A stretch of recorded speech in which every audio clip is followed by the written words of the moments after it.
In the Daily Star, some very worrying side effects of taking MDMA. It's really interesting, this. MDMA pill completely rehabilitates a Charlottesville white supremacist leader. So this guy, he went and did an experiment. He needed some money, so they were like, all right, here, take this drug. And then it just made him go, you know what? I love everybody now.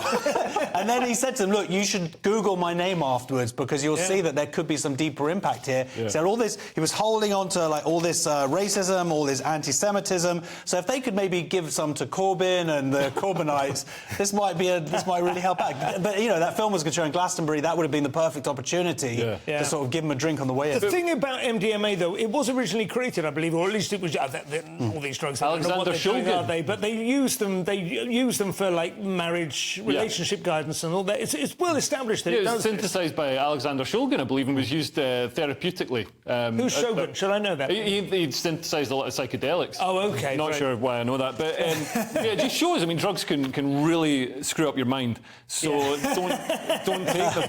But I mean, I'd be interested to know when they asked him. You know, when he said if he still believes all that stuff. If it was like 4 a.m. in the nightclub, I love everybody. But what about at 10 a.m.? They did say. I mean, I have heard people say that the after effects linger for some time. That football hooliganism in the late 80s, when everyone was going clubbing the night before, football it just died away, and everyone's like, "Oh, take alcohol out of the equation." Arsenal, I'm Tottenham. That's all right, mate. It's all football, innit? It's a bit of a laugh. The way this is phrased, though, because I mean, there's actually a government unit that pushes whenever there's a terrorist attack or something like the attacks in Nottingham. A government unit pushes the message of we must come together and love. You defeat this kind of thing with love, and then they bang you up for taking MDMA. It's crazy. But also, I mean, you can't defeat ISIS with love. You can't defeat Putin with love. But you could defeat them with MDMA. Yeah. Seriously? Possibly, yeah.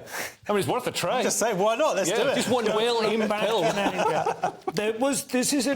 I don't know whether these two things could be run concurrently, but there was research a few years ago, which I did find genuinely sinister, that they said if you're given a boost of oxytocin, which is a hormone primarily associated with bonding between mothers and children, women get a huge boost of oxytocin when they breastfeed, and it actually creates lactation and so on. But if you just inject it, you feel much more relaxed about things like immigration. You feel much more relaxed about just walking through your town and seeing lots of people who you might have otherwise feel a bit, threatened by, like hoodies or whatever.